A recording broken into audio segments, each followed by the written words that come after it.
સહજાનંદ સ્વામી મહારાજની જય. શ્રી અક્ષર પુરુષોત્તમ મહારાજની જય.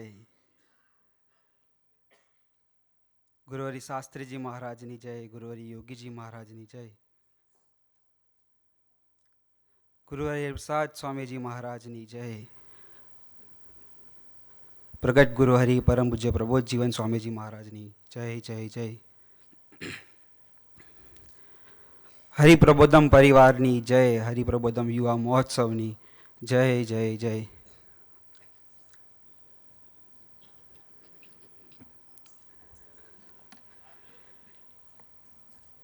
એનવિઝન ધ સસ્પેન્સ. આજની આપણી આ સભાનો ટોપિકમાં જ સસ્પેન્સ છે. એટલે આપણે સસ્પેન્સ રાખીએ, પણ પહેલાં થોડું રિકેપ કરી લઈએ. લાસ્ટ સભામાં આપણને આશુતોષભાઈએ અદ્ભુત પ્રેઝન્ટેશન આપ્યું હતું. લીવ ઇન પ્રેઝન્ટ 3 પોઈન્ટ આપણને શેર કર્યા હતા. એ 3 પોઈન્ટ તમારી પાસેથી જાણવા છે.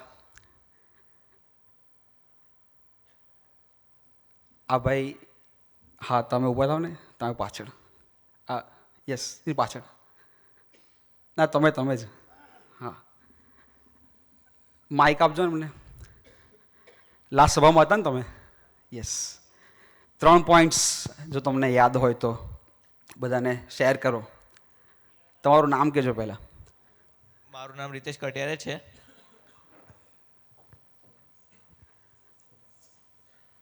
કોઈ બી પોઈન્ટ ચાલશે, એવું not in sequence.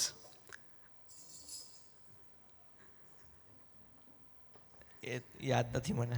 Okay, no problem. આ પેલા ભાઈને આપો, તમારા ક્રોસમાં જે છે ને, પિંક શર્ટની બાજુમાં બેઠા છે. હા, એ જીનિયસ માણસ છે. મારું નામ કુશ પટેલ છે.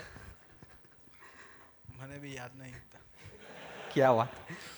એટલે લીવ ઇન પ્રેઝન્ટ એટલે તમે લોકો નક્કી નહીં કર્યા ને કે પ્રેઝન્ટમાં જ રહેવાનું, ભૂલી જવાનું જુદું, એવું નથી ને? ઓકે, 3 પોઈન્ટ આપણને એમને શેર કર્યા હતા. ફર્સ્ટ, કે પાસ્ટનું રિગ્રેટ નહીં કરવાનું. સેકન્ડ, ફ્યુચરની ચિંતાએ નહીં કરવાની. અને ત્રીજું, કે જે આપણને પ્રેઝન્ટનું ઇમ્પોર્ટન્સ નથી, જેને લઈને આપણે લીવ ઇન પ્રેઝન્ટ નહીં થઈ શકતા, કહેતા કે પ્રેઝન્ટનો આનંદ નહીં લઈ શકતા. એમાં પહેલું હતું કે પાસ્ટનો ક્યારેય રિગ્રેટ નહીં કરવાનો. ओ मिलन भाई रुको, 1 मिनट रुको. हाँ भाई, मेरे को एक डाउट है. ला जी, सभा स्टार्ट थी और स्टार्ट में डाउट नहीं, 2 सभा से मैं पास्ट का सुन रहा हूँ, पास्ट का रिग्रेट मत करो. आपको हिम्मत है ना तो मेरे से पास्ट की बात करो. ठीक है, हिम्मत? ऊपर आ जाइए. जाओ एक बार, जाओ बात करके आओ.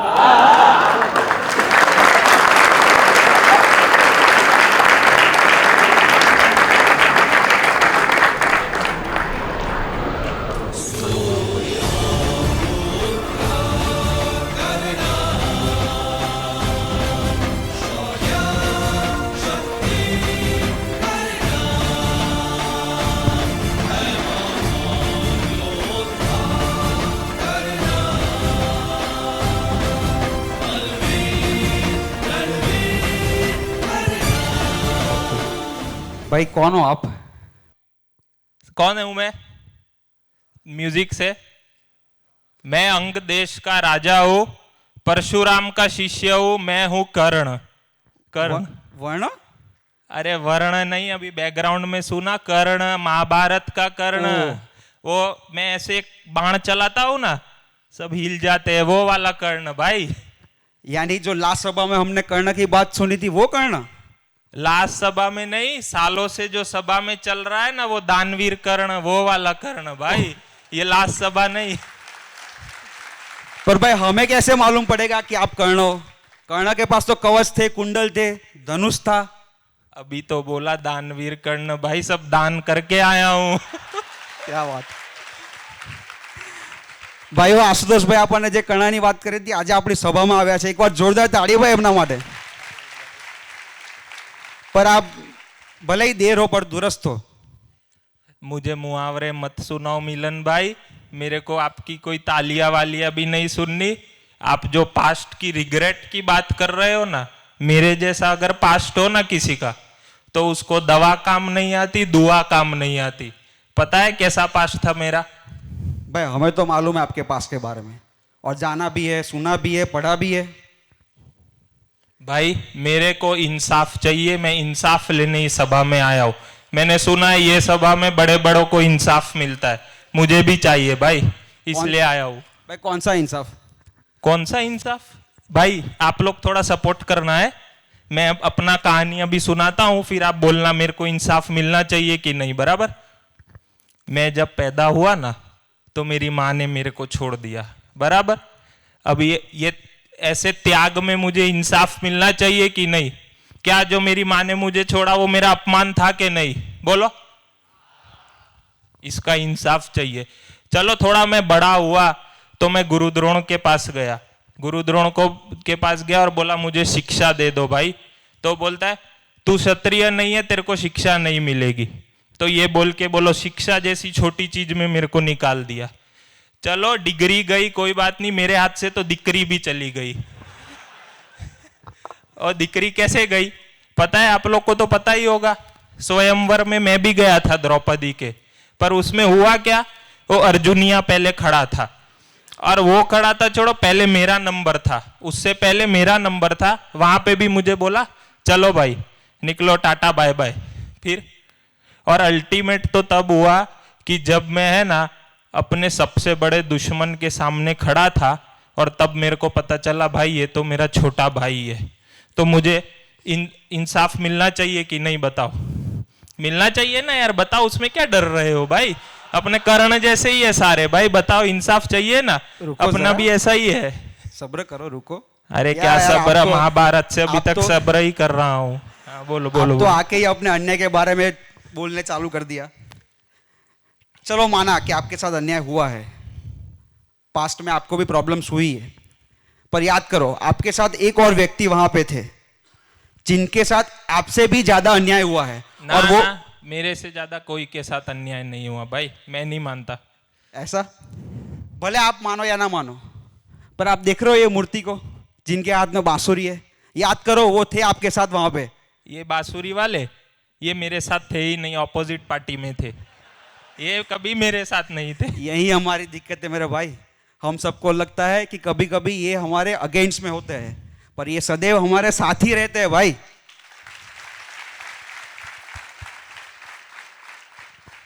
चलो मिलन भाई, डायलॉग तो ठीक है, मुझे इंसाफ चाहिए, वो आपका अच्छा डायलॉग था। मुझे ये बताओ इनके साथ क्या अन्याय हुआ है? આપણે આને ઇન્સાફ આપવો જ પડશે આપણે। ઠીક છે, आप भगवान किशन के अन्याय के बारे में बात कर रहे हो ना भाई, जिनका जन्म ही जेल में हुआ हो, और जन्म होते ही जिनकी मौत की साजिश ऑलरेडी रची गई हो, ये अन्याय नहीं है? अरे जन्म होते ही माँ बाप से दूर होना हुआ हो, एक राजा जैसे भी एक ग्वाला बन के जिन्होंने जीवन जिया हो, ये अन्याय नहीं है? अरे कितनी सामर्थ्य थी, अपने सगे मामा जिनके मौत के पीछे थे, ये अन्याय नहीं है? और एक सुदर्शन चक्र सब पे भारी, फिर भी महाभारत जैसे युद्ध में निशस्त्र उतरे, ये अन्याय नहीं है क्या? चलो मान लिया, चलो थोड़ा सा था, बस ज्यादा नहीं, थोड़ा सा था अन्याय, पर भाई ये तो भगवान है ना, इसलिए इनकी मूर्तियां है ना। मैं तो इंसान हूं, मेरे को तो इंसाफ चाहिए भाई, इंसान को चाहिए इंसाफ। चलो अब बोलो, ये तो भगवान थे। ठीक है, आपको थोड़ी देर के लिए हम सब मान जाते हैं कि आपके साथ बहुत अन्याय हुआ, आपके जीवन में बाधाएं आई, पर थोड़ा ठंडा दिमाग से सोचिए, हर एक ऐसे अपमान, हर एक ऐसा अन्याय के साथ भगवान ने आपको एक अवसर दिया था, एक सॉल्यूशन दिया था। सॉल्यूशन? भाई कोई सॉल्यूशन नहीं था। आपने अगर मेरे एक भी अपमान का सॉल्यूशन दिया ना, तो फिर मैं 2 सभा भरी है, मैं प्रॉमिस करता हूं मैं सारी सभा भरूंगा। चलो आज के बाद गुरुवार की, अभी तो कर्ण ने 2 ही सभा भरी है। प्रॉमिस तो सब देते, बाद में मुकर जाते हैं। ओ भाई इसको समझाओ इनको, ये कलयुग वाला प्रॉमिस नहीं है, महाभारत वाला है। मैं वो दुर्योधन लेके साथ भी खड़ा था, लास्ट तक मर गया मैं भाई, वो वाला प्रॉमिस है। ठीक है, देखो सबके सामने प्रॉमिस दिया हुआ है, आपको बाद में आना पड़ेगा। हाँ हाँ, कैमरे में है भाई, बोलो बोलो। ठीक है, एक काम करते हैं, आप अपने सब अन्याय दोहराओ, मैं उसके पीछे रहे रहस्य वाले सॉल्यूशन आपको बताता हूँ। मेरी मम्मी ने मेरे को छोड़ दिया, बताओ, चालू करो, इसमें क्या सॉल्यूशन है, बोलो। जो छोड़ भाई, दिया तो મમ્મીએ છોડી દીધો પણ તને બીજા મા બાપ ના મળ્યા, તું અનાથ રહ્યો। नहीं, माँ बाप तो मिले थे, बात बराबर है, पर चलो અરે ठीक है। ભાઈ, हाँ, बोलो। એ મા બાપે તને રાજાની જેમ રાખ્યો, એ ભૂલી ગયો? चलो ठीक है, मान लिया, ज्यादा वो मत हो, मान लिया। मेरे को गुरु द्रोण ने दीक्षा नहीं दी, वो शिक्षा नहीं दी, उसका क्या? અલા ભાઈ, ગુરુ દ્રોણે તને રિજેક્ટ કર્યો તો બીજે એડમિશન ના મળ્યું ना ना, परशुराम को एडमिशन तो मिला था તો मेरे को પછી એ પરશુરામ કોણ એ ખબર તને? मेरे को मेरे गुरु का मुझे पूछ रहे हैं। समझाओ भाई, परशुराम थे विष्णु भगवान के छठे अवतार, और वो भीष्म पितामह भी उसको नहीं हरा पाया था, वो थे मेरे गुरु परशुराम। तो फिर अरे भाई, आपके परशुराम यानी 100 द्रोणाचार्य इकट्ठा हो जाए ना, वैसे एक परशुराम। ये तो कैसी बात हुई मालूम है? सीवीएम वालों ने एडमिशन ना दिया तो आपको आईआईटी में एडमिशन मिला मेरे भाई, अन्याय नहीं है ये।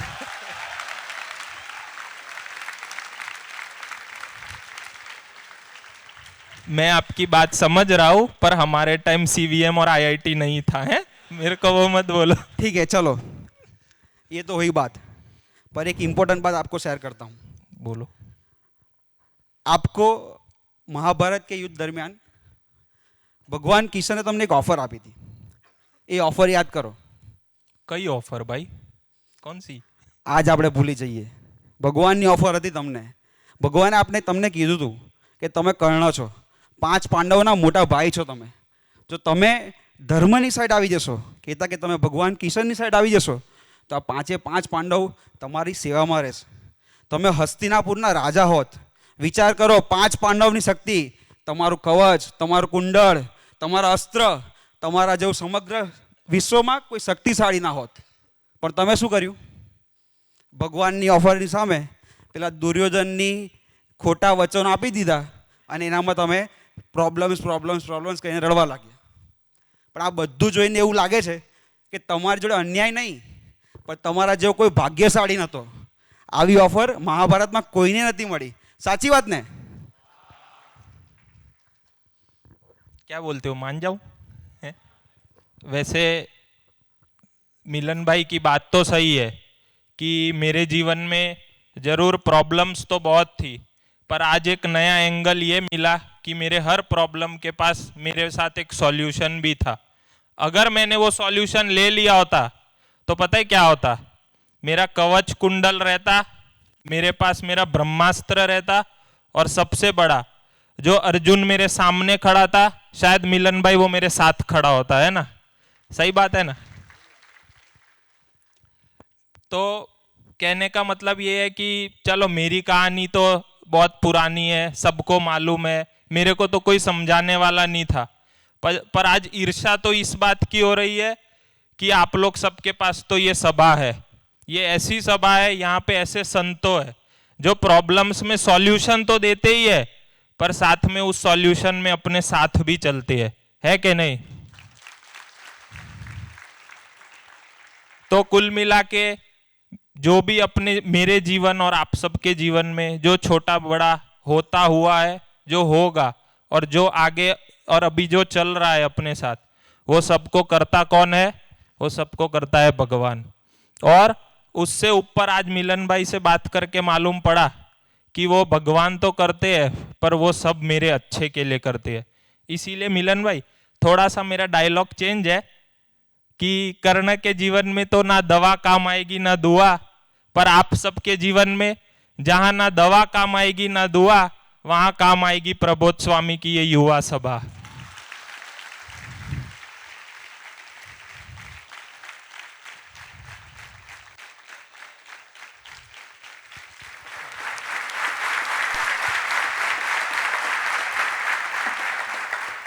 इसलिए प्रॉब्लम्स तो आएगी, पर हंसते रहो, और उसके साथ एक सॉल्यूशन भी आएगा। इसी के साथ आप सबको महाभारत के कर्ण का जय स्वामीनारायण। जय।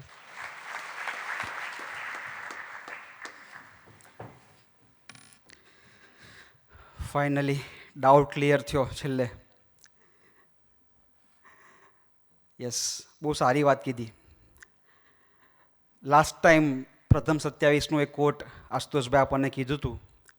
ભગવાનના એ આશીર્વાદ કે જે આશ્ચર્ય થઈ ગયા છે, જે આશ્ચર્ય થઈ રહ્યા છે અને જે આશ્ચર્ય થવાના છે એ બધા જ મને મળે એવા ભગવાનને લઈને થયા છે. અને એથી વિશેષ હરેક વસ્તુ, હરેક મુમેન્ટ એ મારા સારા માટે જ થઈ રહી છે એનું પણ આપણે આજે જાણ્યું. તો વિશેષ વાત નથી કરવી. અમરીશ ભક્તરાજ યાજ્ઞિકભાઈને પ્રાર્થના કરીએ, એનવિઝન ધ સસ્પેન્સ પ્રથમ 27માં થોડુંક હજી આપણને વિશેષ માર્ગદર્શન આપે તો જોરદાર તાળીઓથી આપણે યાજ્ઞિકભાઈને આમંત્રણ આપીએ. યાજ્ઞિકભાઈ. પ્રેઝન્ટેશન કન્ટિન્યુ જ છે, પણ મિલનભાઈ અને મિતભાઈએ થોડુંક ચાલુ રાખ્યો હોત તો મજા આવે. પણ જે પાસ્ટ રિગ્રેટની વાત કરી કે આપણું લાઈફ પણ આવા ઘણા બધા વિચારોમાં જતું રહેતું હોય. જે આશુતોષભાઈએ વાત કરી હતી લાસ્ટ ટાઈમ, એ 3 ઇમ્પોર્ટન્ટ થિંગ્સ હતી. એમાં સેકન્ડ નંબર કે હજી જો આપણને પ્રેઝન્ટમાં કોઈ જો જીવવા ન દેતું હોય, આનંદ ન આપતું હોય, તો એ છે ફ્યુચર વરીઝ, એક ચિંતા. આપણો ટોપિક છે એનવિઝન ધી સસ્પેન્સ. તો ચિંતા એ જ સસ્પેન્સ છે કે ભાઈ કાલે મારું શું થશે, એટલે સસ્પેન્સ. મને એક ફ્રેન્ડ મળ્યો, મને કે અત્યાર સુધી મૂવીમાં સસ્પેન્સ જોયું હતું, આ તો તમે સભામાં સસ્પેન્સ લાયા. એટલે કે આપણા લાઈફમાં દરેક મોમેન્ટે એવી દરેક મોમેન્ટ છે કે જેની અંદર આપણે કંઈક ચિંતામાં જીવતા હોઈએ, કંઈક એવા પર્સપેક્ટિવથી જીવતા હોઈએ કે જે આપણને આપણા ફ્યુચરને એક માર્ગ ન આપે, એને આપણે સસ્પેન્સ તરીકે ઓળખી શકીએ. ઘણા એવા સ્ટેટિસ્ટિક્સ છે કે જે આપણે ટેડ ટોક્સ ઉપરથી એક લેડી છે એન્જેલા કરીને, એણે બહુ સારી વાત કરી છે. એવું કહે છે કે 40% of the things we worry about never happen. કે જે થવાનું જ નથી એના વિશે આપણે 40% વિચારતા હોઈએ, જે આપણાથી પણ ન થવાનું હોય. મારો એક ફ્રેન્ડ છે, એણે એના પપ્પાને કોલ કર્યો ગામડે કે પપ્પા કેવું? તો કે સારું. બોલ બીજું કાંઈ? તો કે કેવું, વરસાદ છે કે નહીં? તો કે ના વરસાદ નથી. તારથી કંઈ થાય એમ છે? એટલે આપણાથી તો કંઈ થવાનું ના હોય, પણ કેવું કે વાતને લંબાવવા માટે કંઈક એક એવી વિચાર પર જઈએ કે નહીં ભાઈ આપણે ખોટો સમય એની અંદર બગાડતા હોય. આ સ્ટેટિસ્ટિક્સ એવું કહે છે કે 30% are in the past and can't be help. એવી 30% વસ્તુઓ છે કે જે આપણા જીવનમાં કોઈ કામની જ ના હોય, આપણે હેલ્પફુલ જ ના હોય, એની અંદર આપણે પસાર કરતા હોઈએ. પછી એવું કહે છે કે 12% involve the affairs of the others that are not our business. કે જે આપણે અત્યારે સ્ટડી કરતા હોઈએ અને સ્ટડી સિવાયના જે કંઈ વિચારો આવે એ બધા વિચારો 12% એવા આપણી લાઈફમાં હોય કે જે આપણને સ્ટડી સિવાયના વિચારો આવતા હોય. પછી 10% રિલેટ ટુ સિકનેસ રિયલ ઓર ઇમેજિન. કે ભાઈ એવા છે કે જેની અંદર આપણે ખરેખર બીમાર થયા હોય અને કોઈકનું સાંભળીને આપણે પણ બીમાર થવાના હોઈએ, એવા 10% વિચારો છે. 8% of the things we worry about are likely to happen. કે એવા 8% જ વિચારો એવા છે કે જે આપણે આપણા પોતાના માટે કે જે ફ્યુચરમાં કંઈક થઈ શકે એવું છે એના માટે આપણે વિચારી શકતા હોઈએ. આ એક સ્ટેટિસ્ટિક્સ છે. તો ચિંતા છે, ફ્યુચરની ચિંતા ભાઈ બધાને હોય.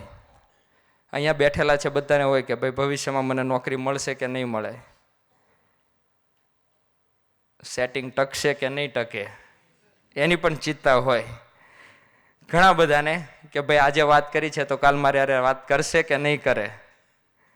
આવી અલગ અલગ પ્રકારની ચિંતાઓમાં આપણે સમય પસાર થઈ જતો હોય જે આપણને ખબર ના હોય.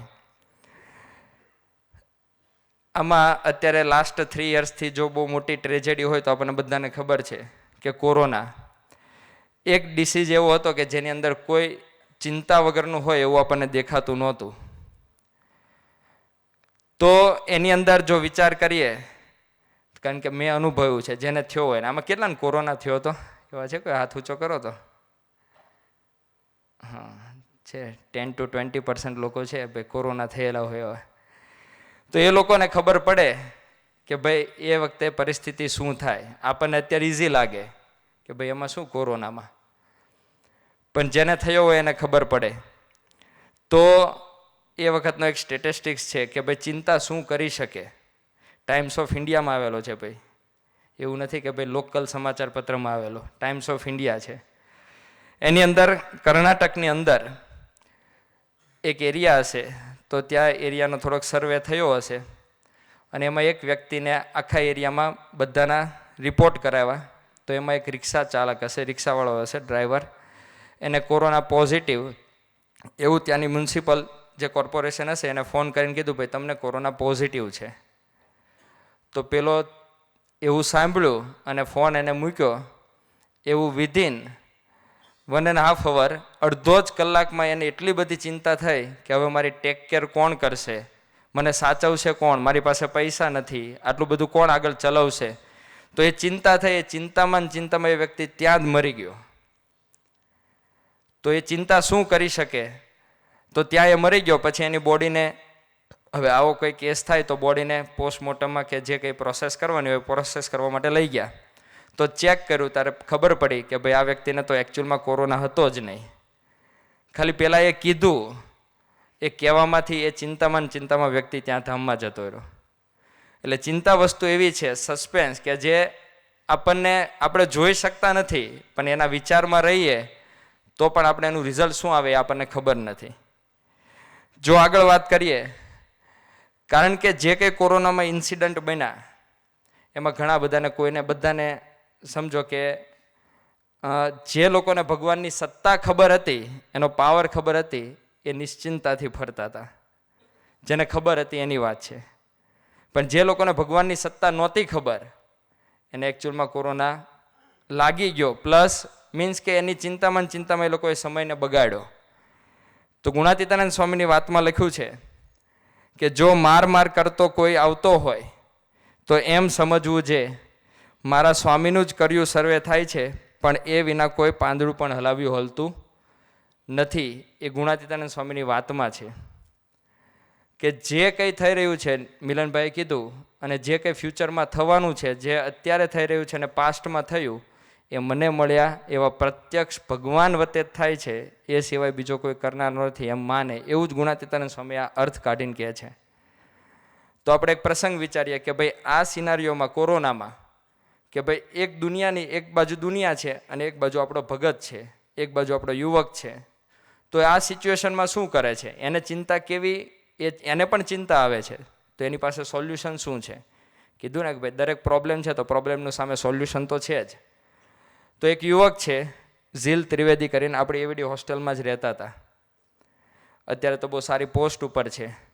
પણ એના એક પ્રસંગનો વિચાર કરીએ કે એ વ્યક્તિને જ્યારે કોરોનાનો સમય હોય છે, પોતે BVMમાં મિકેનિકલ એન્જિનિયરિંગમાં હોય, અને કોરોના જ્યારે આવ્યો ત્યારે એ વ્યક્તિ હોસ્ટેલમાં જ રહેતા હતા. અને પછી હોસ્ટેલમાંથી એનાઉન્સ કર્યું કે ભાઈ બધાએ ઘરે જવાનું છે. પણ એને નક્કી કર્યું હતું ભાઈ મારે ગેટની પ્રિપેરેશન કરવી છે, પોતાનો પ્લાન રેડી કરી દીધો હતો.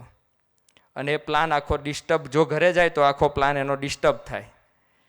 તો અંદરથી તો એવા વિચારો આવતા હતા કે હવે હું ઘરે જઈશ તો શું થશે, એમ કે આજે મારે વાંચવાનું છે. કારણ કે આગળના રેફરન્સ એવા હતા, આગળની બેચો એવી પાસ આઉટ થઈ ગઈ હતી એવીડીમાંથી કે ભાઈ એ રેફરન્સને જોઈને આપણને બળ મળે વાંચવાનું. તો એને પણ એવું થયું કે નહીં, આ વખતે આપણે મહેનત કરી જ લેવી છે. પણ હવે અહીંયા સિનારીઓ જેવો હતો કે ભાઈ હોસ્ટેલમાં કોઈ રહી ના શકે, કલેક્ટરનો લેટર જ એવો હતો. પછી બધાને ઘરે મોકલા અને એ વ્યક્તિ પણ ઘરે ગઈ. તો ત્યાં એ ઘરે જાય છે, પછી ઘરનો આખો માહોલ જોવે છે અને એના એકચ્યુઅલમાં દાદા અને દાદી બંને ઓલરેડી બેડ રેસ્ટ જ હતા, એને કોઈક બીમારી હશે તો હવે એના મમ્મી અને એના પપ્પા તો સેવા કરતા જ હતા, પણ આ ઘરે ગયો એટલે પોતાએ પણ થોડુંક ઇન્વોલ્વમેન્ટ લીધું સેવા કરવાનું, અને એને પણ સેવા ચાલુ કરી એના દાદાની. સેવા કરતાં એવું બન્યું કે સેકન્ડ ફેઝ જે કોરોનાનો આવ્યો, સેકન્ડ વેવ, એની અંદર એના દાદાને કોરોના થયો. તો એ કોરોના થયો તો પછી સેવા તો કન્ટિન્યુ ચાલુ રાખી. પછી ધીરે ધીરે એની દાદીને થયો, એટલે 2 જણાને તો થઈ ગયો 5માંથી. પછી એના ફાધરને થયો, પછી એના મધરને થયો. એટલે હવે તો આ વ્યક્તિ ચિંતામાં કે હવે શું કરું, 4 વ્યક્તિને કોરોના, અને ઘર છોડીને તો કંઈ જવાય નહીં, કોણ રાખે, એ સમય રાખે કોણ. તો હવે આ વ્યક્તિ ચિંતામાં, એટલે કન્ટિન્યુઅસલી આનંદ સ્વામીને ફોન કરે કે ભાઈ આવું આવું થાય છે. પછી આનંદ સ્વામી એ વખતે સ્વામીજીની ગોષ્ઠી, સ્વામીજી ન્યૂઝીલેન્ડ પધાર્યા હતા અને સ્વામીજીએ ગોષ્ઠી કરી હતી 9 મિનિટની ગોષ્ઠી. એમાં સ્વામીજીએ બોલ્યા શ્રીહરિ પદ ગાવાનું બધાને આજ્ઞા કરી હતી કે જીવ ઈશ્વર તણો. એ જે લાઈન છે એ આખી લાઈન સ્વામીજીએ ઘણી બધી વાર 4-5 વાર એ ગોષ્ઠીમાં સ્વામીજી બોલે છે. એ લાઈન સ્વામીજી ગોષ્ઠીમાં વાત કરે છે. પછી આનંદ સ્વામી એવું કીધું કે આપણે બોલ્યા શ્રીહરિ ગાવાનું અને જેટલું થાય એટલું આપણે ભજન કરવાનું, એટલે ઠાકોરજી આપણી રક્ષા કરશે. એટલે પેલા એના મમ્મીને પણ કીધું કે આવી સંતોએ મને આજ્ઞા આપી છે તો આપણે આ ચાલુ કરીએ. એટલે એના મમ્મીને વિશ્વાસ આવ્યો કે નહીં, આપણી પાસે હવે કોઈ આધાર નથી કોઈ સોશિયાલિટી કે ભાઈ એવું કહેવાય કે ભાઈ કોઈ સામાજિક પરિવારનો પણ આધાર નથી સોસાયટીનો આધાર, કોઈનો આધાર નથી, એક ભગવાનનો આધાર છે. આ સંજોગોમાં બીજા કોઈનો આધાર નથી. તેના મમ્મીએ પણ બોલ્યા શ્રીહરિ ચાલુ કર્યું. મેં એમની સાથે વાત કરીને એમ કીધું કે કન્ટિન્યુઅસલી બોલ્યા શ્રીહરિ ઘરમાં ચાલ્યા જ કરે અને ભજન થાય. પછી એક કન્ડિશન એવી આવી કે એના દાદાને થોડોક સિવિયર કોરોના થયો, થોડોક આગળ વધ્યો. પછી હવે આ તો લોકો કોરોનાવાળા હતા એટલે ઘરની બહાર તો ના નીકળી શકે. અને પછી આ ઝીલને પણ રિપોર્ટ કરાવ્યો તો એને તાવ આવે પણ એને કોરોના પોઝિટિવ નહીં, એને આવે નેગેટિવ. એટલે એ પણ ઘરની બહાર ના નીકળ્યો. પછી કંઈક નંબર ડાયલ કર્યો હશે, પછી કોરોના જે કંઈ કાર કે એવી જે કંઈ વાન હશે એમાં એના દાદાને લઈ ગયા. ઘરનું કોઈ મેમ્બર ના ગયું સાથે, ખાલી એના દાદા જ હોસ્પિટલ. તેના દાદા હોસ્પિટલ ગયા એટલે ઘરમાં બધાને ચિંતા કે શું થશે દાદાનું હવે. તો આગળ ચિંતા કરતાં કરતાં હવે કોઈ રેફરન્સ નહીં. પેલી વાન એ પોતે કહેતો હતો કે પેલી વાન ક્યાં લઈ ગયા એ અમને કંઈ ના ગયા કે ભાઈ અમે આ હોસ્પિટલમાં લઈ જઈએ છીએ, તમારે કંઈ ફોન બોન કરવો હોય તો આ નંબર છે એની ઉપર તમે કોલ કરજો. અમે બધા આધાર વગરના કે ભાઈ હવે દાદાનો કોન્ટેક્ટ પણ કેવી રીતના કરવો. તો ત્યાં હોસ્પિટલ લઈ ગયા અને થોડોક સમય થયો હશે. પછી ત્યાં એક નર્સ હશે, એ નર્સ દાદાની સેવામાં હશે. પછી એ નર્સે વિડીયો કોલ કરીને ઘરે બધાને બતાવ્યું કે નહીં ભાઈ દાદા વ્યવસ્થિત છે, કમ્પ્લીટ છે. તો પછી થોડોક સમય ગયો, 1-2 દિવસ ગયા અને એ તો કોરોનામાં ત્યાં હોસ્પિટલ એડમિટ જ હતા. પછી દાદાએ એવું કે દાદાના ન્યૂઝ એવા મળ્યા ઘરે કે દાદા ધામમાં પધાર્યા. તમે જોજો કે વ્યક્તિને જો ચિંતા આવે તો કેટલા પ્રકારની આવે, એક પ્રકારની ના આવે, એક પછી આવ્યા જ કરે, એક આખો પર્વત રચે. તો એના દાદા સ્વધામ પધાર્યા એટલે ઘરમાં બધા ડિપ્રેસ. આ દીકરા કરતાં તો એના ફાધર વધારે ડિપ્રેસ કે હવે શું કરીશું. પછી ઝીલભાઈ અને એના ફાધર એના દાદાની બોડીને ઘરે લઈ આવ્યા. પછી જે કંઈ વિધિ કરવાની હતી એ બધી વિધિ એમણે કરી. પછી તો આખું પતી ગયું. પણ એક સાથે એની પ્રિપેરેશન ગેટની કરવાની હતી એ બધી થોડીક ઓછી થઈ ગઈ ઘરે. એ વ્યક્તિ કરતા હતા પણ તો પોતે ડિપ્રેસ થઈ ગયા કે હવે શું કરું, કે ગેટની મારે પ્રિપેરેશન છે, નેક્સ્ટ યર મારી એક્ઝામ છે, જો હું નહીં પહોંચી વળું તો શું કરીશ. આવી ચિંતામાં પાછો આનંદ સ્વામીને એને ફોન કર્યો કે આનંદ સ્વામી આવું થયું છે, દાદા સ્વધામ પધાર્યા છે અને એમની જે ક્રિયાવિધિ છે એ 10-12 દિવસની જે હોય એ પતી ગઈ. પછી એને આનંદ સ્વામીને રિક્વેસ્ટ કરી કે આનંદ સ્વામી હું રિટર્ન પાછો આવી જાઉં વેવીડી. એટલે આનંદ સ્વામીએ ફુવાજી પાસે એક રિક્વેસ્ટ કરી, વિનંતી કરી કે આવા આપણા 3 દીકરા છે, એ 3 દીકરાને પાછું વેવીડી રીડિંગ માટે આવવું છે. એટલે ફુવાજીએ, અને ફુવાજી તો માવતર છે, તો ફુવાજીએ રિક્વેસ્ટ સ્વીકારી અને ફુવાજીએ કીધું કે વાંધો નહીં પણ બહુ ન્યૂઝ એવી રીતના ફેલાય નહીં, આપણે બોલાવી લો દીકરાઓને, શાંતિથી વાંચે અને છૂટા બેસે. તો એ 3 દીકરાઓ અહીંયા વાંચવા માટે આવી ગયા. આનંદ સ્વામી એટલી ટેક કરી કે જે વ્યક્તિ એના સમાજમાં કોઈ એને સાચવવા તૈયાર નહોતી, એની સોસાયટીમાં કોઈ સાચવવા તૈયાર નહોતી, એ વ્યક્તિ પોતે બોલે છે, આ મારા શબ્દો નથી, એ કહેતા હતા કે અમને કોઈ સાચવવા તૈયાર નહીં, આખું ઘર ક્વોરન્ટાઇન અને બધા બીવે. એવી પરિસ્થિતિમાં આનંદ સ્વામીએ પોતે રિસ્ક લીધું અને પોતે એમને એવડી પર બોલાવ્યા. કેમ? તો એનું કેરિયર બ્રાઇટ થાય ને, એનું ફ્યુચર બ્રાઇટ થાય એના માટે એમને અહીંયા બોલાવ્યા. બોલાવીને એને રીડિંગ ચાલુ કર્યું. પછી ગેટની એક્ઝામ આવી તો એ વ્યક્તિને ગેટમાં તમે નહીં માનો 61 માર્ક્સ આવ્યા 100માંથી. બહુ સારા માર્ક્સ કહેવાય કે કદાચ આપણને ખબર છે કે ગેટમાં કદાચ 100માંથી 10-15 માર્ક્સ માંડ આવે, નહીં તો નેગેટિવ પણ આવે, માઇનસ પણ આવે, પણ 61 માર્ક્સ એ આનંદ સ્વામીના દાખલા અને પ્રેમને લઈને અને પ્રબોધ સ્વામી અને સ્વામીજીના આશીર્વાદ. પછી એણે એવું કીધું કે આ સંજોગોમાં દિલથી મને એવું મનાતું હતું કે અત્યારે અમારા ઘરમાં જે કંઈ પરિસ્થિતિ ઊભી થઈ છે ને એ બધી પરિસ્થિતિ સ્વામીજી અને પ્રબોધ સ્વામી કરનાર છે એવું અમને દિલથી કે મને મનાતું હતું. એની સિવાય બીજો કોઈ કરનાર નથી, કારણ કે અમારી કંટ્રોલ બહાર પરિસ્થિતિ હતી, અમે કંટ્રોલ કરી જ ના શકીએ. તો આજે એ વ્યક્તિ સારામાં સારું સ્ટડી કર્યું, પછી આગળ એને એડમિશન લેવાની પ્રોસેસ ચાલુ કરવાની થઈ. એટલે એડમિશન લેવાનું હતું એટલે ઘણી બધી કોલેજીસ હવે હતી. ન્યૂ આઈઆઈટી હતી, પછી ઓલ્ડ એનઆઈટીઝ હતી. તો ન્યૂ આઈઆઈટીમાં એને એડમિશન મળતું હતું.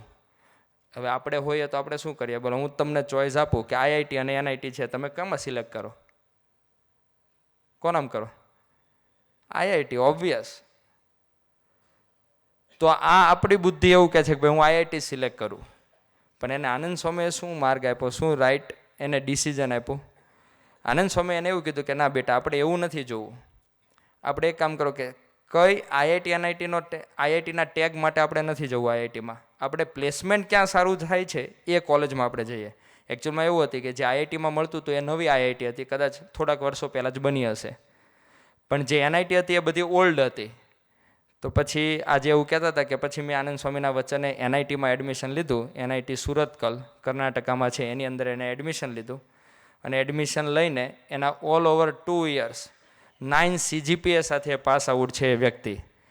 તો આજે જો એનો વિચાર કરીએ કે આજે મને એવું કહેતા હતા કે બહુ ઠાકોરજીએ બહુ સારી જગ્યાએ આપણને સેફલી, બહુ સારી જગ્યાએ આપણને ઓપોર્ચ્યુનિટી આપી જોબ કરવાની. એક એરોસ્પેસ કરીને કોઈ કંપની છે, બોઈંગ કંપની કરીને, એની અંદર પોતે જોબ કરે છે બેંગ્લોરની અંદર. ઘણી બધી જગ્યાએ એના બધી ઓફિસ છે. તો આ ભગવાનની તાકાત છે. આ સિચ્યુએશન કોરોનાની જ છે. આપણે આગળની સિચ્યુએશન જોઈ એ પણ કોરોનાની જ હતી, કર્ણાટકાની. પણ એ વ્યક્તિને કોઈ બળ આપનાર નહોતું, એની પાસે કોઈ બળ નહોતું, એની પાસે કોઈ એવા પ્રત્યક્ષ ભગવાન નહોતા. તો એ વ્યક્તિ ત્યાં તૂટી પડ્યો.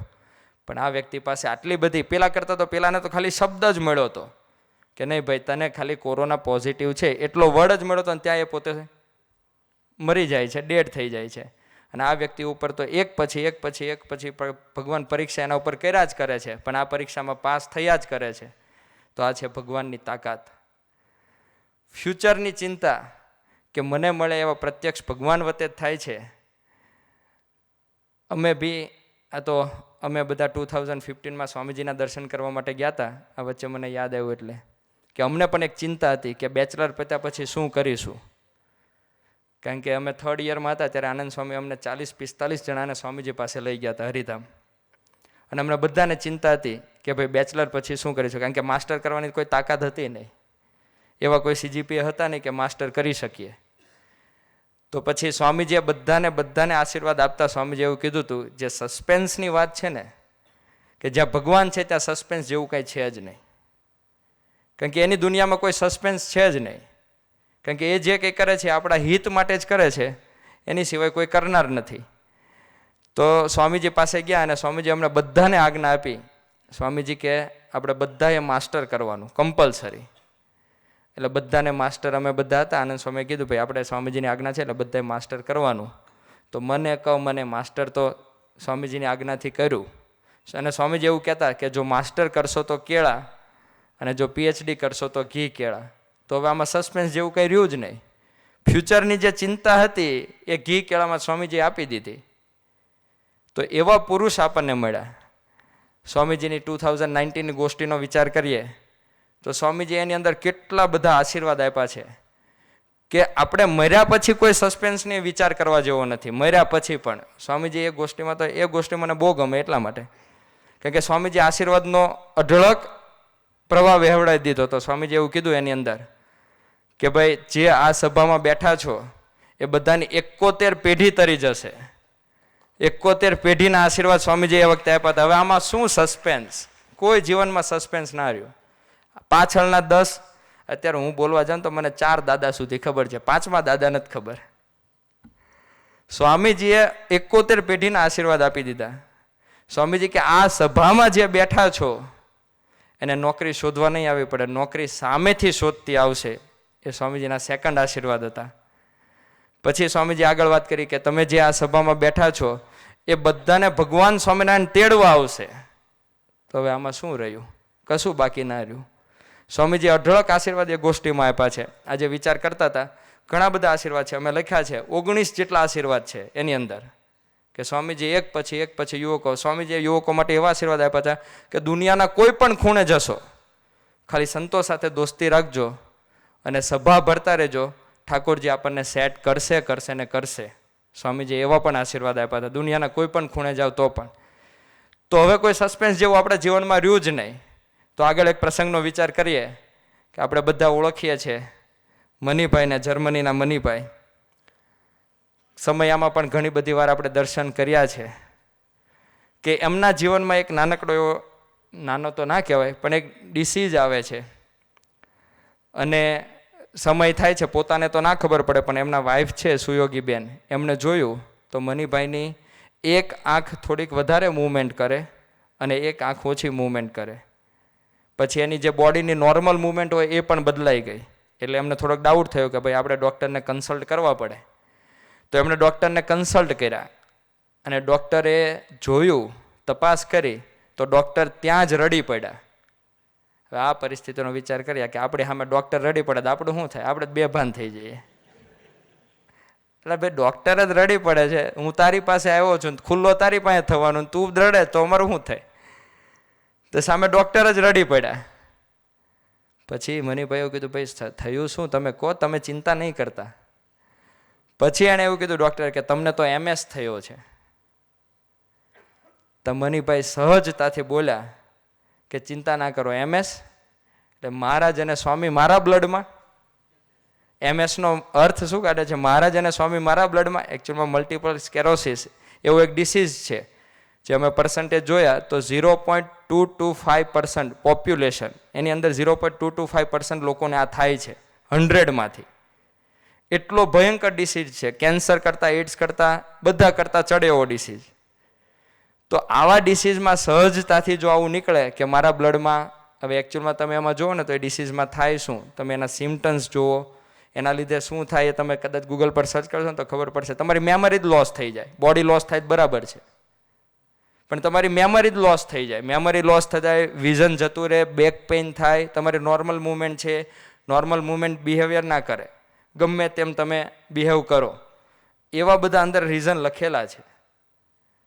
તો એની અંદર આવા ડિસીઝમાં જો સહજતાથી બોલવું કે મહારાજ અને સ્વામી બ્લડમાં રહ્યા છે, તો ત્યાં એ માનતા હતા કે જે કંઈ મારા જીવનમાં થઈ રહ્યું છે એ બધું મને મળ્યા એવા પ્રત્યક્ષ ભગવાન વતે થાય છે એવું એ દિલથી માનતા હતા. ત્યારે એ પોસિબલ બન્યું. બાકી આ સિચ્યુએશનમાં આપણાથી ના થાય, અઘરું પડે. તો આગળ વાત કરીએ કે આ જે ચિંતા છે એ ચિંતાને ઓવરકમ કેવી રીતના કરી શકાય એનું તો આપણે એક સોલ્યુશન જોયું કે આપણે દિલથી એવું માનવું પડે કે ને ભાઈ મને જે ભગવાન મળ્યા છે, પ્રત્યક્ષ પ્રભુ સ્વામી મળ્યા છે, એના વતે જ થાય છે, બીજો કોઈ કરનારો નથી, એવું દિલથી માનવું પડે. એવા જ આપણા દીપભાઈ છે આણંદના, કે જેમણે IIT રોપરમાંથી પાસ આઉટ અત્યારે પોતે સ્ટડી કરી રહ્યા છે, અને એમને આપણે પ્રાર્થના કરીએ કે એમના લાઈફનો એક્સપિરિયન્સ પણ શેર કરે. એવી જ કંઈક એમને ચિંતા હતી જીવનમાં કે ભાઈ મારું શું થશે, તો એમને ચિંતામાંથી બહાર કાઢ્યા અને ભગવાને આ લેવલ સુધી પહોંચાડ્યા. તો એમના લાઈફની જર્ની આપણને કહે તો દીપભાઈને પ્રાર્થના કરીએ. મારું નામ દીપ, હું આણંદનો રહેવાસી અને સ્વામીશ્રીની કૃપાથી બેચલર્સ મેકાટ્રોનિક્સમાં કર્યું અને હાલ માસ્ટર્સ IIT રોપડમાંથી કરું છું.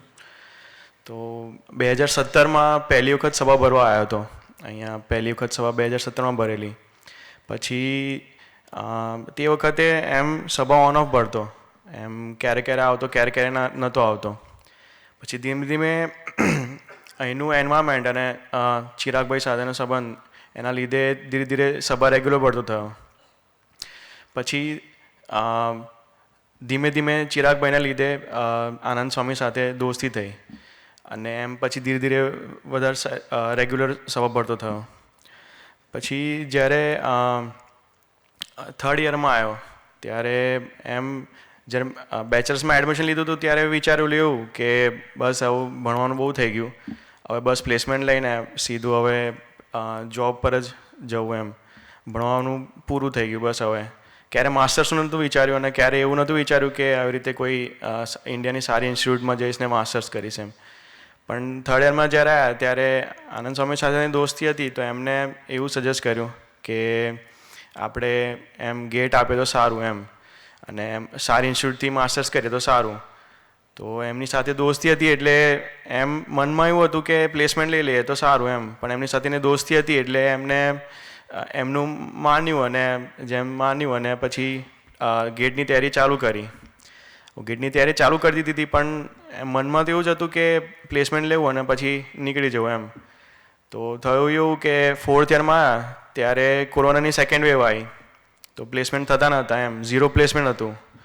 તે વખતે આનંદ સ્વામીની વાત માનેલી તો ગેટની પ્રિપરેશન કરેલી અને એટલે ગેટની પ્રિપરેશન ચાલુ કરી દીધી હતી અને ગેટ પણ આપી હતી, પણ ગેટ ક્રેક ના થઈ એમ. તો છેલ્લે એવું ફરી ક્વેશ્ચન માર્ક આવી ગયો કે હવે શું કરવું એમ, ના પ્લેસમેન્ટ હતું ના ગેટ ક્રેક થયેલી કે ના કોઈ એક્ઝામ આપેલી IELTS જેવી કોઈ. તો પછી આનંદ સ્વામીને મળવા આવ્યા તો એમને બર્ડની વાત કરતાં કહ્યું કે આપણે ફરી એકવાર એમ ડ્રોપ લઈએ અને પછી ફરી એક્ઝામ આપે તો સારું ગેટની એક્ઝામ. તે વખતે એમની સાથે દોસ્તી હતી એટલે મેં ફરી ચાલુ કરી દીધું એમ, ફરી પ્રિપરેશન કરવાની ચાલુ કરી દીધી. પ્રિપરેશન કરતા હતા અને જેવું મોક ટેસ્ટ આપવા ગયા, મોક ટેસ્ટ આપ્યો તો મોક ટેસ્ટમાં પાસ થવા એ માર્ક્સ નહોતા આવ્યા. તો ફરી ક્વેશ્ચન માર્ક આવ્યો અને ફરી ચિંતા થવાની ચાલુ થઈ એમ કે હવે શું એમ, કે હવે પ્લેસમેન્ટ પણ નથી અને એક વર્ષનું ડ્રોપ પણ લઈ લીધું છે તો હવે આગળ થશે શું એમ. તો ચિંતા બહુ થતી હતી કે કંઈ પ્લાન બી નહીં, બેકઅપ કંઈ નહીં, તો હવે શું કરવું એમ. તો ફરી આનંદ સ્વામીને મળવા આવ્યા તો આનંદ સ્વામીએ કહ્યું કે આપણે એમને બર્ડની વાત કરી, પહેલાં બર્ડની વાત કરી અને પછી છેલ્લે એક સેન્ટેન્સ એક લીટી બોલ્યા કે આપણે ઠાકોરજીના છે એમ, અને ઠાકોરજી આપણા માટે એક સીટ IITમાં રાખી છે એમ.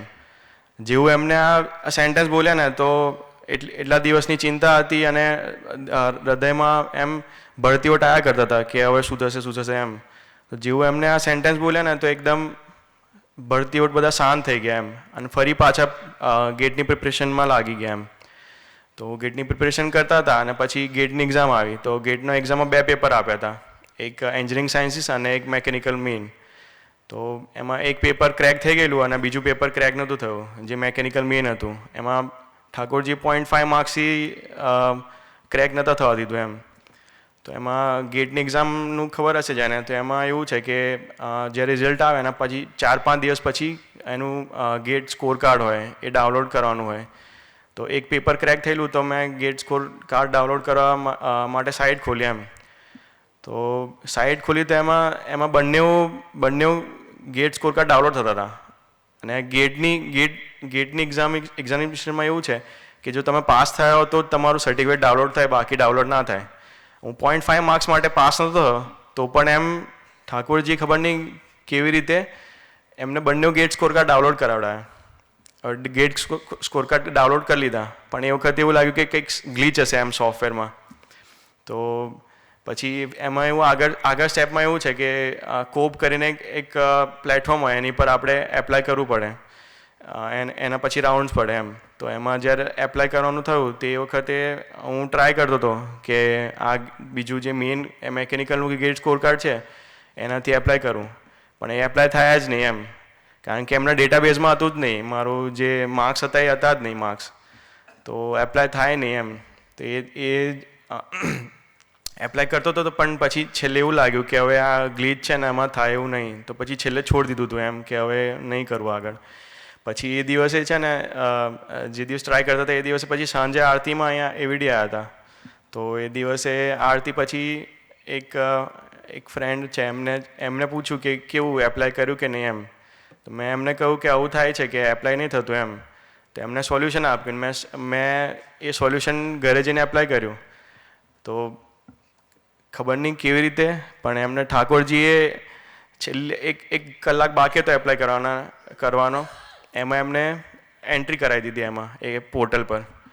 તો એન્ટ્રી કરાવી અને એ ડેટાબેઝમાં હતો જ નહીં. મેં એમને જે કોપનું એડમિનિસ્ટ્રેશન હોય એમને મેલ બહુ બધા કરેલા કે આવી રીતે મારા ગેટ સ્કોર કાર્ડ છે અને મારાથી એપ્લાય નહીં થતું, પણ એ એવી રીતે રિપ્લાય કરે કે તમારો ડેટા જ નહીં, એવું કરીને રિપ્લાય કરીને ત્યાં જ પતાવી દે. પણ ખબર નહીં કેવી રીતે એમને એપ્લાય કરાવડાવ્યું, એપ્લાય કરી દીધું, પણ એમ અંદરથી એવું જ હતું કે આટલા માર્ક્સ એટલે પાસ થયા જ નહીં. પાસ થયા નહીં તો પછી આટલા માર્ક્સ છે તો કેમનું મળે એમ કંઈ પણ.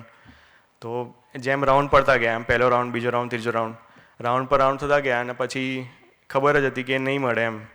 પછી 4th રાઉન્ડ આવ્યો ને તો એ વખતે 4th રાઉન્ડમાં જેવું રિઝલ્ટ ખોલ્યું ને તો જે પેપરમાં હું પાસ નહોતો થયો ને એ પેપરમાં IIT રોપડથી મને ઓફર આવેલી. તો એ હું એનાલિસિસ કરું ને કે જ્યાં હું ગેટ એક્ઝામ આપવાનો પણ નહોતો, તો આનંદ સ્વામીની એ આજ્ઞા કરી એમ કરીને પછી મેં ગેટ એક્ઝામિનેશન આપી. એના પછી જે પેપર પાસે નહોતું થયું એ પેપરનું ગેટ સ્કોર કાર્ડ ડાઉનલોડ થયું. ગેટ સ્કોર કાર્ડ ડાઉનલોડ થયું પછી કોપ પોર્ટલ પર એપ્લાય કર્યું. મેં એપ્લાય કર્યા પછી પણ એ એપ્લાય થતું નહોતું અને એપ્લાય થયું. એના પછી IIT રોપડમાંથી એડમિશનની ઓફર આવી.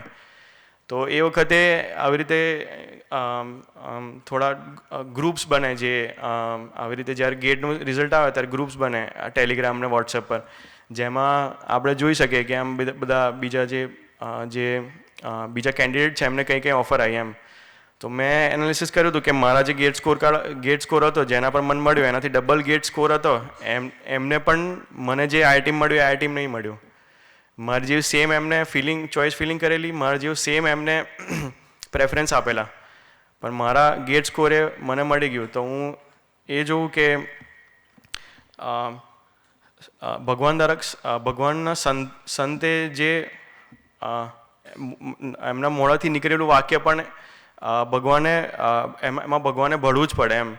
તો જે તે વખતે મને કહેલું કે તારા માટે IITમાં એક સીટ છે, તો એ અહીંયા એમાં ભગવાને ભળવું જ પડ્યું.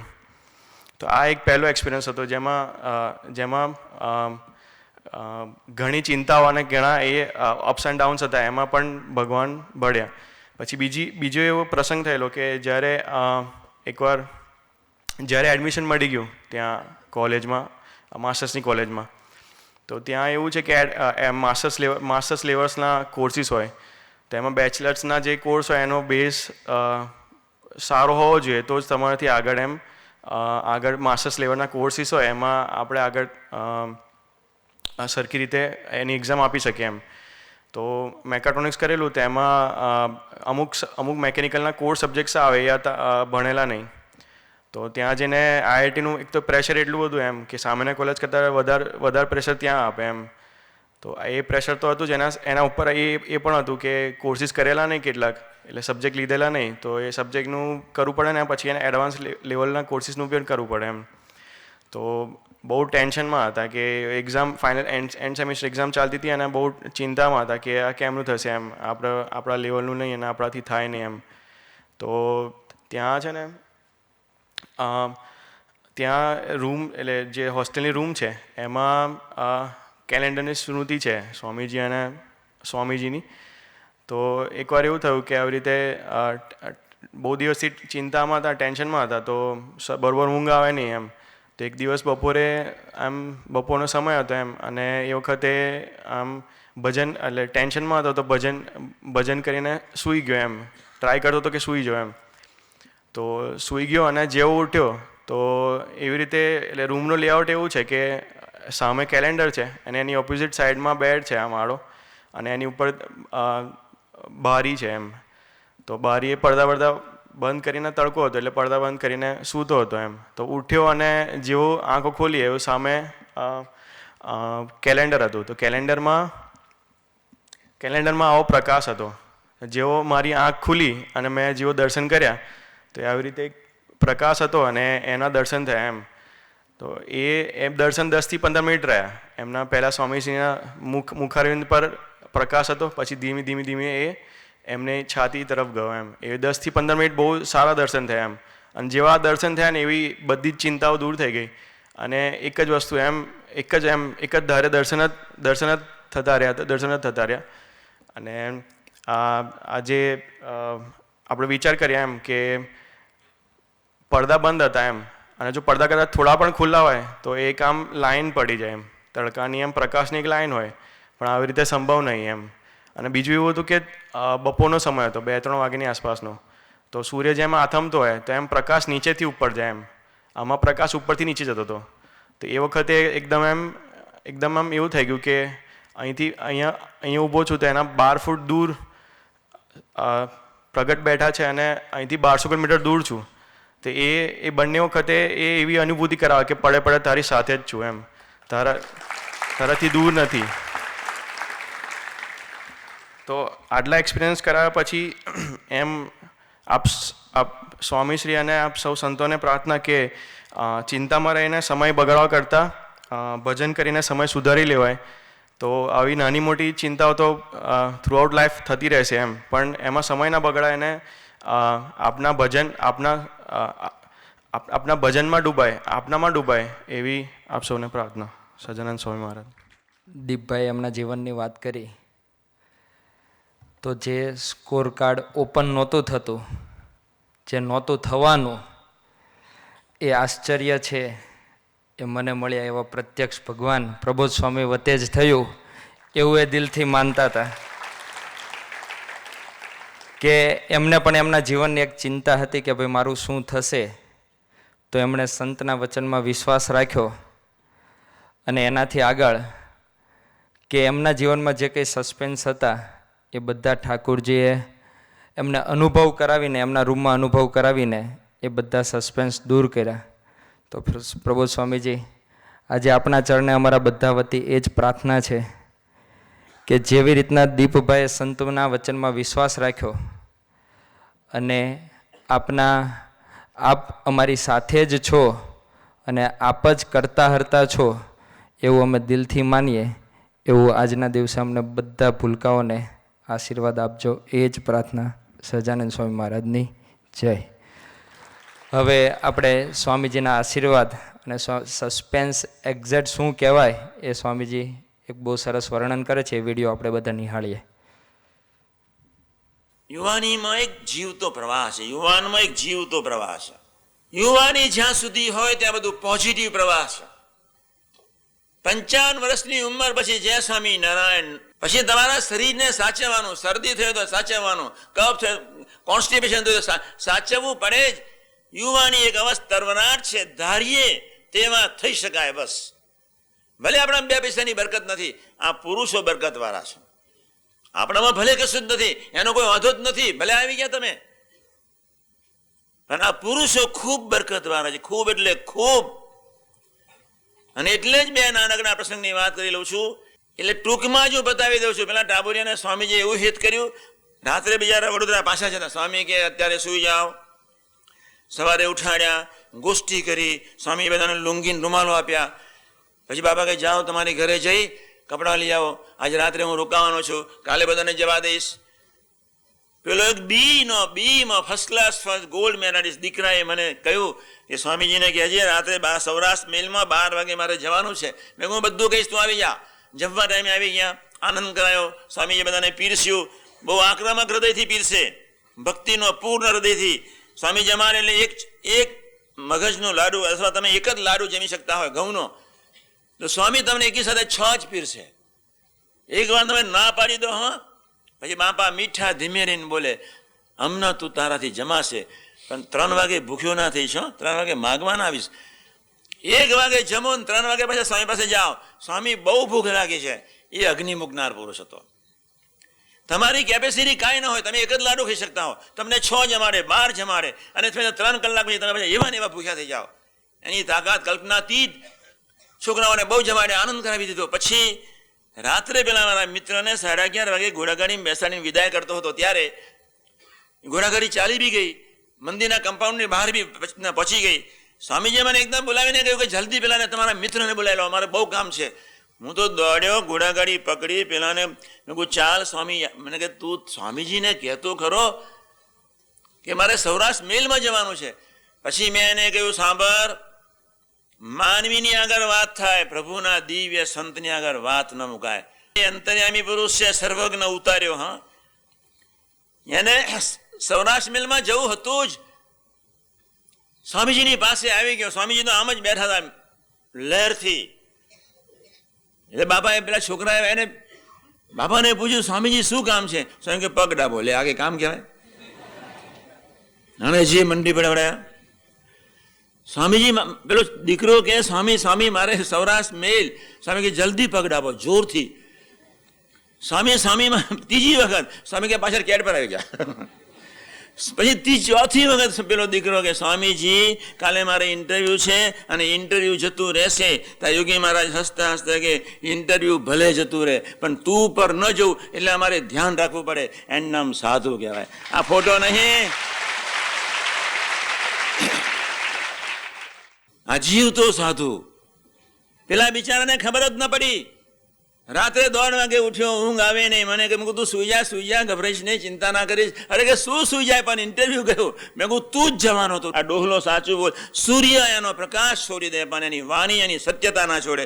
ધરતી પર એવો માનવી શોધી કાઢજો, ગુલામ થઈ જઈશ.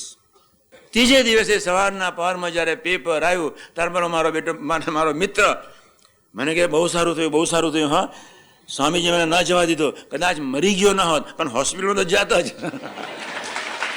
મારું ઇન્ટરવ્યુ આમ ને આમ જ. એટલો રાજી થઈ ગયો, એટલો રાજી થઈ ગયો. એને એટલે જ અમે કહીએ છીએ તમારા આવતા નાલાયક ભૂડા પ્રારબ્ધને.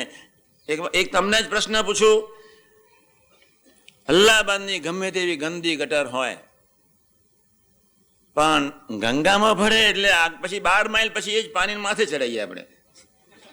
તમને સમજ પડે છે? અલ્હાબાદ અહીંયા છે, ગંગા બિચારી વહીને આમ કલકત્તા પટના તરફ જઈ રહી છે. અહીંયા અલ્હાબાદમાં ગંદી ગટરો અલ્હાબાદની ગંગામાં જ જાય છે અને પછી 12 માઇલ પછી એ જ નદીના કિનારા ઉપર ગામ હોય ને આપણે પહોંચી ગયા, ચાલો ગંગા. પછી આમ સીધું જ માથું પાણી માથે ચડાય. ગમે તેવી ગંદી ગટર હોય, ગમે તેવી અમાવાસ્યાની ભયંકર અંધારી રાત્રિ હોય, એને પ્રકાશની જ્યોતિ કરતા વાર ન લાગે. મારે તમને છેલ્લી વાત એક જ કરવી છે. એવા કોક પવિત્ર સંતને મિત્ર સ્વરૂપે અથવા મા સ્વરૂપે તમે ખરેખર સ્વીકારશો, તમારું જીવન ધન્ય થશે. હું જ તમને પ્રશ્ન પૂછું, સારો મિત્ર ન હોવો જોઈએ? હોવો જ જોઈએ. પેલા ભાઈને કહ્યું હા, તો હું તમે હા કહેજો ભાઈ સાહેબ. સારો મિત્ર હોવો જ જોઈએ. કોક પ્રેમાળ મીઠી માની ગોદમાં આપણે ઉછરવાનું છે. ધન્ય હો ભગવાન સ્વામિનારાયણને જેવા એક પવિત્ર સંતોની પ્રણાલિકા પૃથ્વી પર અખંડિત રાખી. આ જીવતી નદીનો સંપ્રદાય છે અને આ બાપાની શતાબ્દી મહોત્સવ જ્યારે આપણે ઉજવીએ, 20,000 યુવકોનું અધિવેશન, બાપાના મહિમા, સંતો સાથેની પ્રીતિ. મારો તો પ્રશ્ન આટલો જ છે. મારી કથા વાર્તામાં એક જ લીટીનો સાર એટલો જ છે કે કોક જીવતી માની ગોદમાં બેસજો બસ. અહીં 2 વર્ષનું નાનું ટાબોરી હોય, 24 વર્ષની મા બચારી દેહ છોડી દીધો હોય, દૂધ ઝેર થઈ જાય. ભલે નાનું 6 મહિનાનું ટાબોરી ધાવી નહીં શકે. કોઈ જીવતી માની ગોદમાં બેસવાનું છે. કોઈ એવો સારા મિત્રની જીવનમાં અનિવાર્યતા છે. આટલું જ કરવાનું છે બસ. નહીં નિરાશા રહે, નહીં અંધારપટ રહે, નહીં અવિવેક રહે. આખું જીવનનો માર્ગ એવો સરસ સ્મૂથ ગોઈંગ થઈ જશે. આપણું જીવન ધન્ય થઈ જશે. આજના શુભ મંગલકારી દિવસે ભગવાન કિશન, ભગવાન મહાવીર બુદ્ધ, ભગવાન શિવશક્તિ, ભગવાન રામ, ભગવાન સ્વામિનારાયણ અને એવા ગુણાતીત પુરુષો, શાસ્ત્રી મહારાજ, યોગી મહારાજ, કાકાજી, પપ્પાજી, સાહેબ, સ્વામીજી, એ સૌના શરણાવિંદમાં એક જ પ્રાર્થના સાંભળી લો. ઉભારો અમારી પ્રાર્થના સાંભળી લેવાની. બહુ સાદે જ કરું. સૌના શરણાવિંદમાં એક જ પ્રાર્થના કે આવેલા તમામ યુવકોને કોક સારો મિત્ર કે કોઈ સારી માં યોગ કરી આપજો એક. અને સૌને એનું મન કદાચ ના પાડે, એની બુદ્ધિ કદાચ ના પાડે, પણ તમે પ્રેરણા કરીને યુવા અધિવેશનમાં ઉપાડી લાવજો. સૌને સહેજાન સ્વામી મહારાજની જય.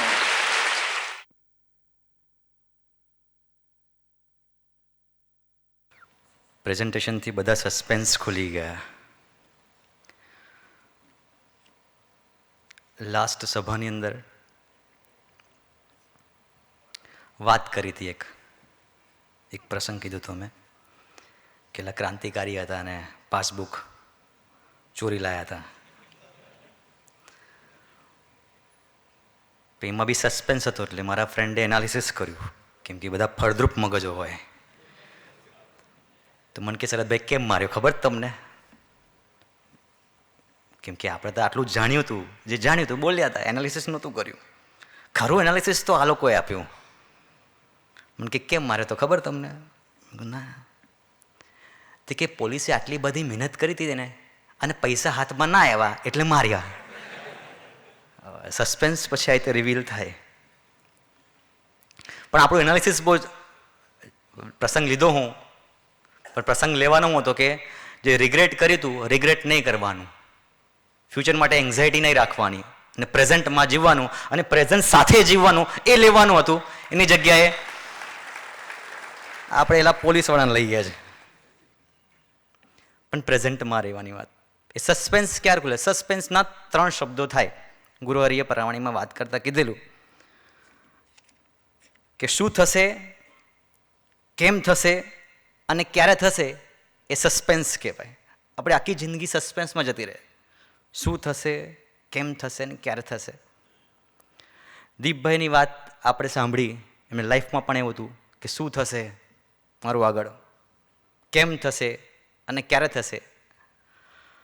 તો શું થશે એના માટે તો કંઈ નહીં થવાનું, આપણને જે મળ્યા પુરુષ છે ને એ જ કરવાના છે, એવો એક વિચાર કરવાનો, તો જીવનમાં સસ્પેન્સ રહે નહીં. કેમ થશે તો જેવી રીતે એમની લાઈફમાં એમને વિચાર્યું નહોતું લોજિકલ માઇન્ડથી કે થશે કે નહીં થાય, મારું એડમિશન થશે કે નહીં થાય, પણ થાય ચમત્કારિક રીતે જ થાય, જે આપણી બુદ્ધિમાં બી ના બેન કોઈની બુદ્ધિમાં ના બેહે.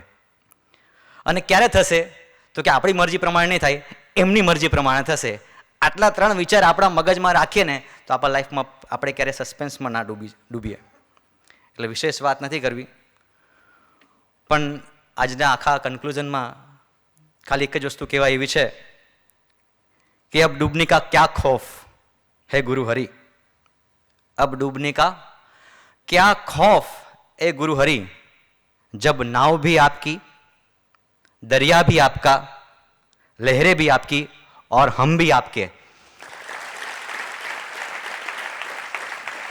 તો આપણે હરેક પરિસ્થિતિમાં એમને પોતાની સાથે રાખવા છે. જેમ દીપભાઈએ કીધું ને કે એમને મૂર્તિમાં દેખાયા, એવો પ્રકાશ દેખાયો એટલે એમને લાગ્યું 1200 કિલોમીટર દૂર એમને એવી પ્રતીતિ કરાવી કે હું તારી સાથે છું.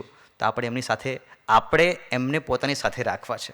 એવું કંઈક બુદ્ધિયોગ ગુરુહરિ આપણને આજે એમના નિષ્ઠાની અંદર કોણ મિલા હે એના વિચારની અંદર અમે હંમેશા રહીએ. અમે પ્રોબ્લેમ સામે ના જોઈએ, પણ કોણ મિલા હે એનો વિચાર કર્યા કરીએ. એવા કંઈક નિષ્ઠાની અંદર જઈ શકીએ એવો રૂડો બુદ્ધિયોગ ગુરુહરિ આપણને સૌને પ્રદાન કરે. એના માટે આપણે સૌ અક્ષર નમન કરીશું.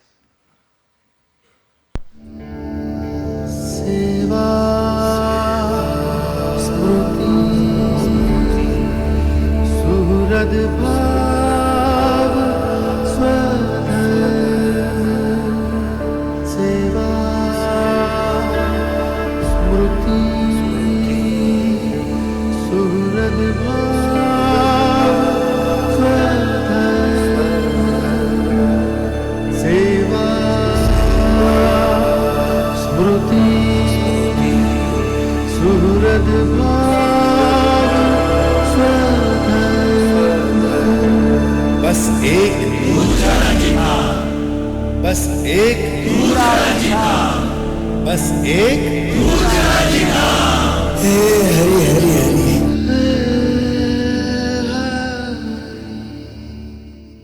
હજી આ સસ્પેન્સ ટુ બી કન્ટિન્યુ છે. નેક્સ્ટ થર્સડે સભાની અંદર પણ આ એક અદ્ભુત ટોપિક હશે અને એમાં કંઈક આપણને આવું કંઈક નવું જાણવા મળશે. તો સૌ મુક્તોને પ્રાર્થના છે કે પોતાના એક મિત્રને લઈને જરૂરથી પધારીએ.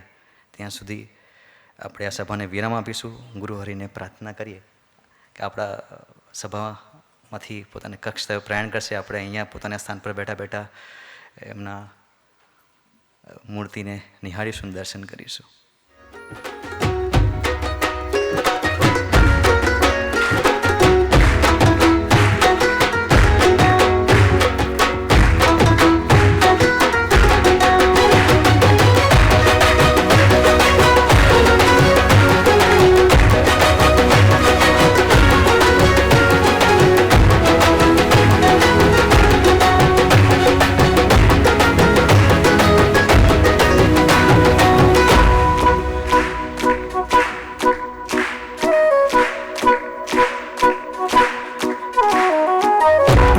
ये स्वर्णिम अवसर आयो, हरि का ये प्रसाद हमने पायो।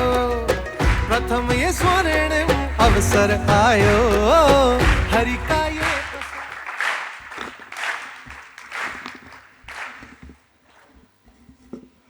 ચેષ્ટા પૂરી થઈ પછી સભા ચાલુ થઈ ગયું.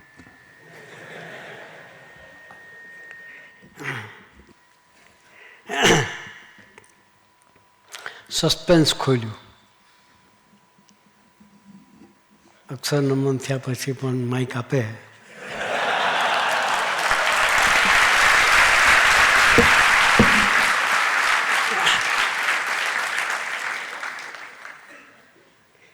મને ખબર નથી એટલું સસ્પેન્સ છે.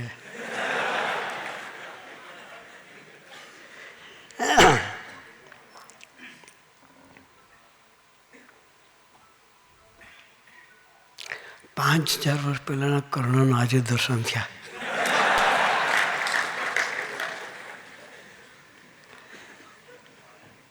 એવું જ લાગતું હતું કે સ્વયં આવી ગયા મહારાજ. પણ કર્ણએ આનંદ કરાવી દીધો, આપણને સસ્પેન્સ આપી દીધું.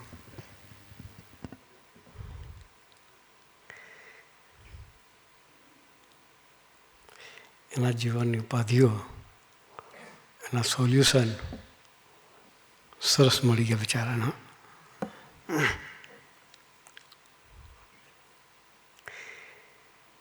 ગયા ગુરુવારે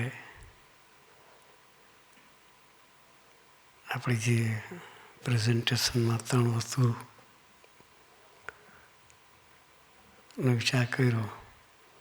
ભવિષ્યનો વિચાર કરવાનો નહીં, શું થશે, ક્યારે થશે, કેમ થશે,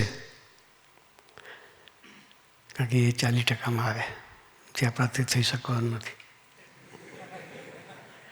સ્ટેટિસ્ટિક હતા યાદ નહીં, એક જ યાદ છે 40% વાળું. જે આપણાથી થવા નથી એનો વિચાર કરવાનો નહીં ક્યારે. ભૂતકાળ છે, ફર્ગેટ ઇટ.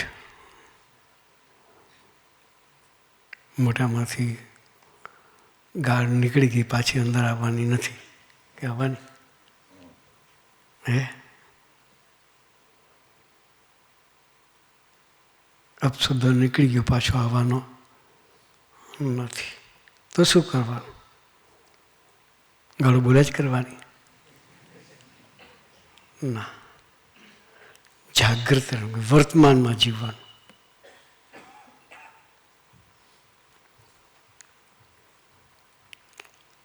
કરંટ પોઝિશન શું કહેવાય? વર્તમાન એટલે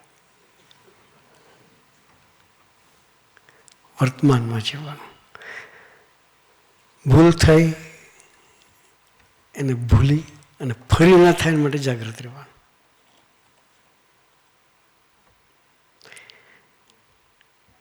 એ સરસ લેસન આપણને મળ્યું. ગઈ વખતે ગયા ગુરુવારની સભામાં આઈન્સ્ટાઈનની વાત કરી નહીં ના, આલ્વા એડિશન.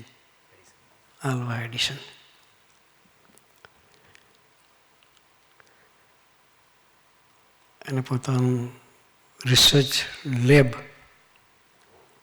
આખી વળી ગઈ. આપણું એવું થાય તો શું થાય?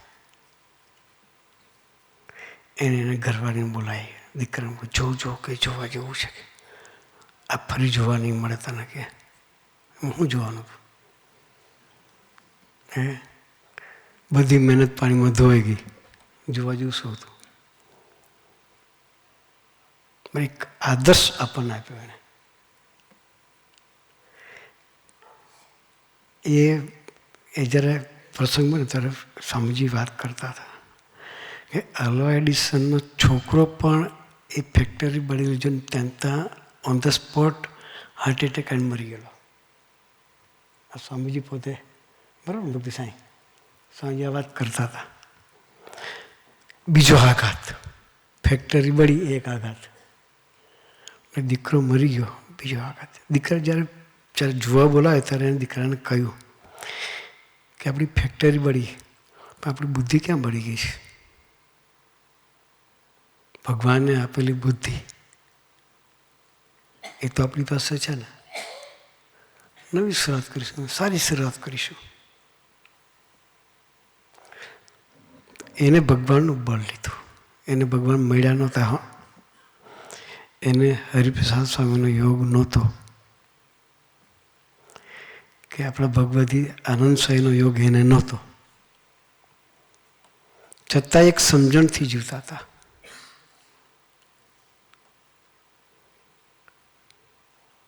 કે ભલે ફેક્ટરી બળી ગઈ, ભગવાને બુદ્ધિ શક્તિ આપી છે, એ તો નહીં બળી.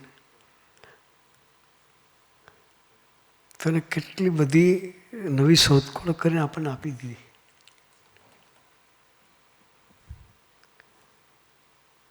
એને ગીવઅપ કરી દીધો હોત તો આપણને કશું ન મળત. એમ એના જીવનમાંથી આપણને શીખવા મળે કે કોઈ બી પરિસ્થિતિમાં ગીવઅપ નહીં કરવાનું. બસ ભગવાનના બળે લડી લેવાનું. કોના બળે? સ્વામીજીના બળે. આપણી પાસે સ્વામીજી સાથે જ. આનંદ સ્વામી જેવા માવતર છે, ભગવદી છે. એના સથવારે મોડો વિચાર કર્યા વગર મળી પડવાનું. અત્યારે એક્ઝામ પીરિયડ ચાલે છે.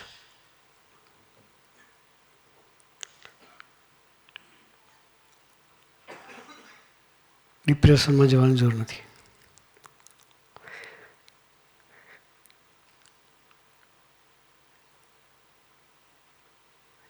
પરીક્ષામાં જઈએ, એક્ઝામ ફી રાખવાની કોઈ જરૂર નથી. આવડતું એ ભૂલી જવાય. એક્ઝામ ફી રાખીએ તો આવડતું એ પણ ભૂલી જવાય. એને સંભાળી મંડી પડે તો એ બધું યાદ આવી જાય.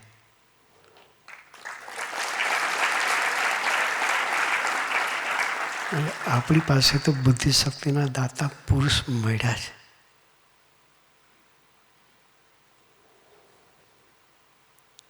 તો એને સંભાળી અને આપણી યાત્રા આપણે આગળ ચલાવીશું.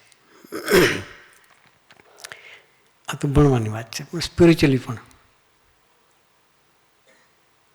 એ આપણી સાથે છે. યુધિષ્ઠિર કરતા કર્ણ મોટા હતા, એ રાજગાદી પર હોત પણ સાથ આપી શકે. એમ આપણે ભગવાનને સાથ આપવો છે, મન બુદ્ધિને નહીં. એણે મન બુદ્ધિને સાથ આપ્યો તો એને માર પડ્યો અને છેલ્લી ઘડી સુધી પસ્તાયા. આજની ઘડી સુધી પસ્તાયા. 5,000 વર્ષ પછી એ પસ્તાવો ગયો નહોતો એનો. આજે એને સોલ્યુશન મળ્યું કે જે કંઈ થાય છે સારા માટે થાય છે. ગુરુ દ્રોણે ના પાડી તો પરશુરામ મળ્યા. સારી કોલેજમાં એડમિશન મળી ગયું. એટલે જે કંઈ થાય છે એ સારું થાય છે. કદાચ એક કોલેજમાં એડમિશન ના મળ્યું તો એની સારી કોલેજમાં મળશે. એનું ટેન્શન આપણે રાખવું નથી. સ્વામીજી જે કંઈ કરે છે આપણે સારા માટે છે. એટલે આ એક પરશુરામના દૃષ્ટાંત આપણને સંવાદ સારો હતો, જો કે ઇન્ટરેસ્ટિંગ હતો. દર વખતે આવો સંવાદ થાય તો છોકરાને મજા પડે. હા નહીં ને કંઈક મળે ખરું એમાંથી આપણને. પણ અર્જુન ભગવાન આગળ સરળ રહ્યા તો એ જીતી ગયા. ભક્તિ સ્વામી ઘણી વખત વાત કરે કે 5 જીતે કે 100 જીતે. લોજિક આપણે લગાડીએ તો 5 જણા આપણે હોય ને સામે 100 જણા આવે તો મુઠ્ઠીઓ હારીને ભાગીએ. હા કે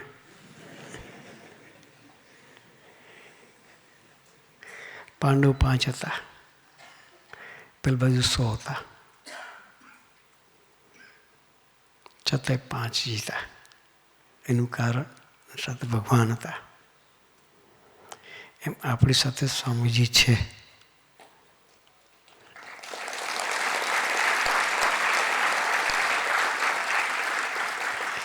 એના વિચારમાં ને એના મહિમામાં આપણે રહેવું છે તો આપણી હંમેશા માટે જીત થયા કરે. તો એમના બળે એમના ગમતામાં એની રીતે જીવવા માટે ગુરુહરિ આપણને સૌને ખૂબ ખૂબ ખૂબ બળબુદ્ધિને શક્તિ આપે. એ જ પ્રાર્થના સહજાનંદ સ્વામી મહારાજની જય.